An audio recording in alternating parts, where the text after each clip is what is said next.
America ने कनाडाई राजनयिकों के भारत छोड़ने पर चिंता जताई है। अमेरिकी विदेश विभाग ने शुक्रवार को एक बयान में कहा कि अमेरिका को उम्मीद है कि भारत राजनयिक संबंधों पर वियना संधि के तहत अपने दायित्वों का पालन करेगा।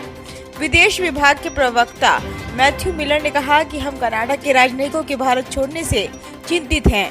हमने भारत सरकार से कनाडा की राजनयिक उपस्थिति में कमी पर जोर नहीं देने और कनाडाई जांच में सहयोग करने का आग्रह किया है।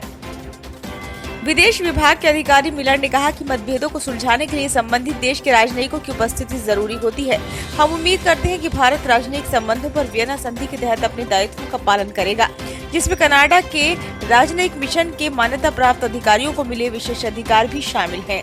खालिस्तान समर्थक आतंकी हरदीप सिंह निज्जर की हत्या को लेकर जारी विवाद में भारत के कड़े रुख के बाद कनाडा को अपने 62 में से 43 राजनयिकों व उनके परिजनों को वापस बुलाना पड़ा है। अब नई दिल्ली स्थित कनाडा उच्चायोग में सिर्फ 21 राजनयिक रहेंगे। हालांकि कनाडाई राजनयिकों की संख्या 10 अक्टूबर तक कम करनी थी। कनाडा ने निजी बातचीत में भारत को मनाने की कोशिश की, पर बात नहीं बनी। कनाडा के पीएम जस्टिन ट्रूडो ने कहा कि इस कार्रवाई से भारत कनाडा में लाखों लोगों के लिए सामान्य जीवन कठिन हो गया है। वहीं विदेश मंत्री मेलनी जॉली ने ओटावा में कहा कि चंडीगढ़, मुंबई व बेंगलुरु के वाणिज्य दूतावासों में वीजा से जुड़ी सभी तरह की व्यक्तिगत सेवाएं बंद की जा रही हैं। इन दूतावासों के सभी कनाडाई कर्मचारियों को दिल्ली उच्चायोग भेजा गया है, क्योंकि वहां कर्मचारियों की खासी कमी है। जॉली ने आरोप लगाया, भारत की कार्रवाई राजनयिक संबंधों पर वियना संधि का उल्लंघन है। कनाडा मामले को आगे बिगाड़ना नहीं चाहता, लिहाजा जवाबी कार्रवाई नहीं की जाएगी। जोली ने कहा, भारत के राजनयिक छूट खत्म होने से राजनयिकों और उनके परिवारों के लिए खतरे की आशंका थी, लिहाजा हमने उनकी सुरक्षित निकासी सुनिश्चित करते हुए 20 अक्टूबर से पहले उन्हें भारत से निकाल अलग अलग मिशनों में तैनात कर दिया है।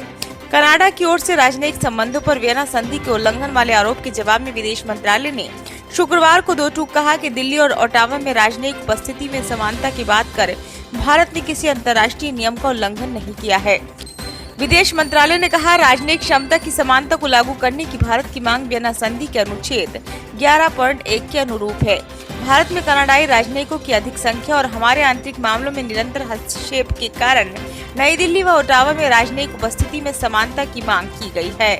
कनाडा के नागरिकता, आव्रजन और शरणार्थी मामलों के मंत्री मार्क मिलर ने कहा, राजनयिक तनाव की वजह से दोनों देशों के रिश्तों की खटास का थोड़ा असर जरूर पड़ेगा।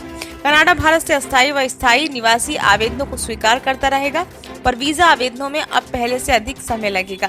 राजनयिकों की वापसी के बाद आव्रजन और वीजा का काम देखने वाले कर्मचारियों की संख्या 27 से घटकर महज 5 रह गई है। कनाडा में अभी 16.89 लाख भारतीय रहते हैं।